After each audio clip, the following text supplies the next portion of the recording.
Bonjour, cette vidéo est la première d'une série de 3 visant à décrire de nouveaux phénomènes d'interaction entre un fluide de repos et une structure en oscillation. Voici où nous en sommes. Après avoir décrit les effets hydrostatiques et les effets inertiels, nous allons étudier l'interaction entre une structure et un fluide à surface libre. L'objet d'étude est un réservoir souple dans le domaine ωS, contenant un fluide dans le domaine ωF. Et l'interface fluide-structure se situe sur le fond du réservoir. Nous allons encore une fois décrire le solide selon ses modes propres en l'absence de fluide. Le déplacement selon ces modes va être une condition aux limites pour la dynamique du fluide, appelée condition cinématique. Le fluide exercera alors en retour un effort que l'on va projeter sur les modes de structure. Concrètement, la dynamique de la structure est décrite par n équations d'oscillateurs et le champ de déplacement s'exprime comme une sommation modale qui apparaît dans la condition cinématique. La dynamique du fluide est gouvernée par les équations de Navier-Stokes linéarisées, qui, une fois résolues, fournit le tenseur des contraintes à projeter sur les mouvements modaux. Pour l'étude de ce problème, nous allons supposer que le paramètre de compressibilité est petit et que le nombre de Stokes est grand. L'équation se simplifie donc. Et puisque nous avons affaire à un fluide désormais non visqueux, la condition cinématique ne concerne que la vitesse normale. du sur dt égale moins grade P. On peut donc transformer la condition cinématique dérivée une fois par rapport au temps pour qu'elle fasse intervenir la pression. Ensuite, nous pouvons combiner la dérivée par rapport au temps de la conservation de la masse et la divergence de la conservation de la quantité de mouvement pour montrer que la pression est gouvernée dans ce cadre d'approximation par l'équation de Laplace. Ce problème n'est pour l'instant pas différent de celui considéré lors de la dernière séance sur les effets inertiels. C'est parce que nous n'avons pas encore pris en compte la dynamique de la surface libre. La surface libre est notée dωL. Celle-ci peut se déformer et le niveau de la surface est donné par le déplacement du fluide noté xif. Il est dirigé selon EZ. Xif est d'ordre 1. On l'écrit donc epsilon xif', epsilon étant formellement égal au nombre de déplacements d, considéré petit dans notre cadre d'étude. Décomposons la pression en une partie stationnaire et une fluctuation d'ordre epsilon. La pression sur la surface libre, c'est-à-dire en x0 plus epsilon xif', est égale à la pression atmosphérique sans dimension, notée petit p atm. La pression sur la surface libre dans l'état stationnaire non perturbé est aussi égale à la pression atmosphérique. Réalisons un développement de Taylor de la pression sur la surface libre.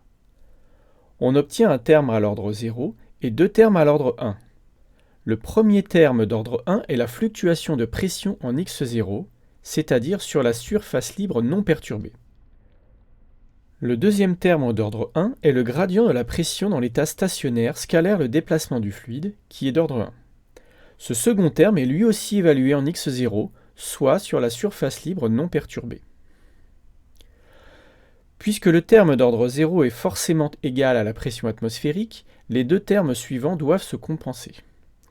En dérivant cela deux fois par rapport au temps, on obtient l'équation qui décrit la dynamique de la surface libre.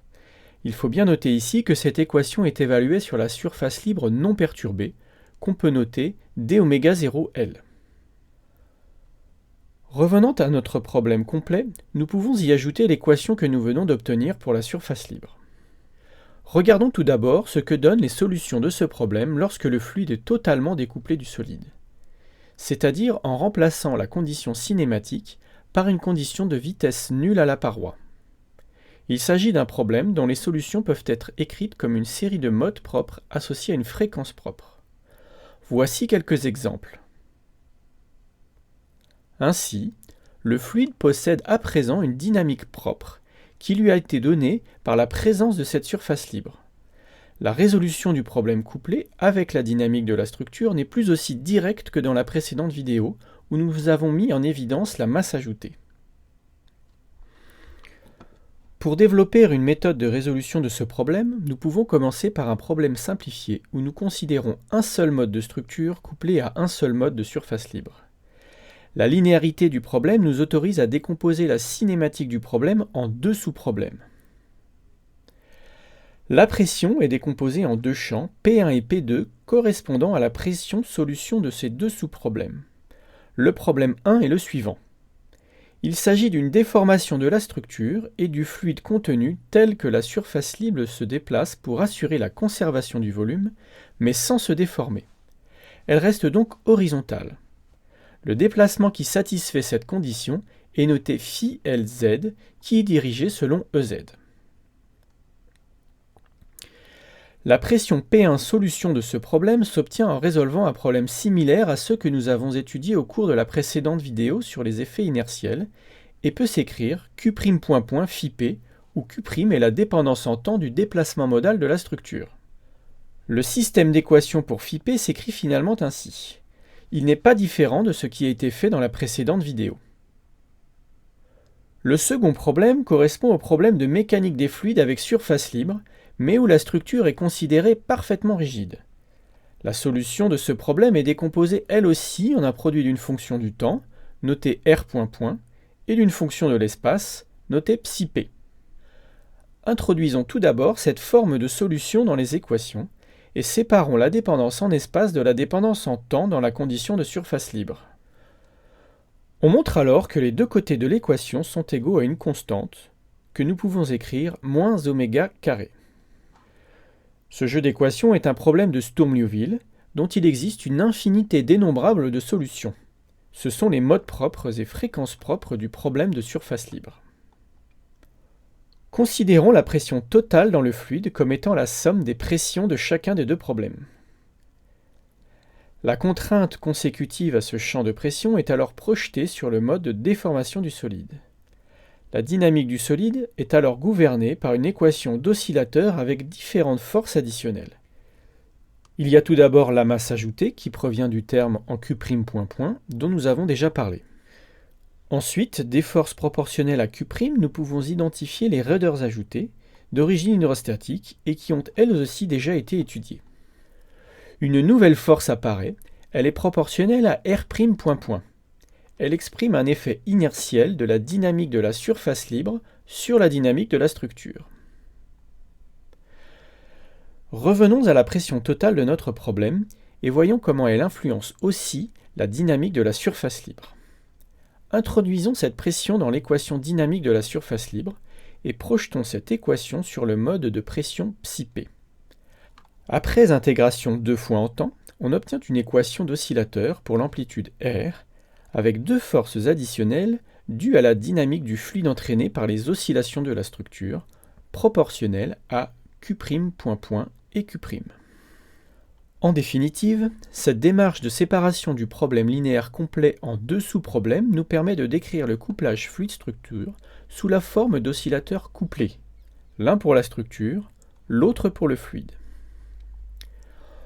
On pourrait étendre cette démarche à un couplage entre n modes de structure et m modes de surface libre.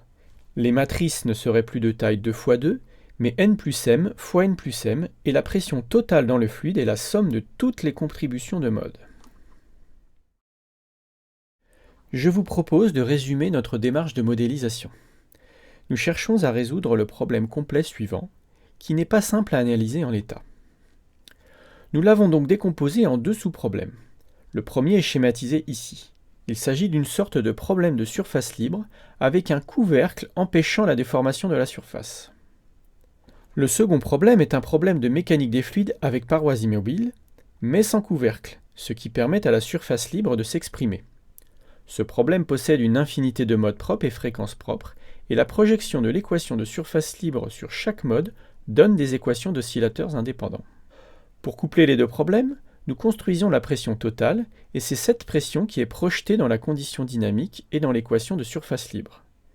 C'est ce qui fait apparaître des seconds membres non nuls de couplage. Nous illustrerons ce couplage fluide-structure au cours de la séance de TD.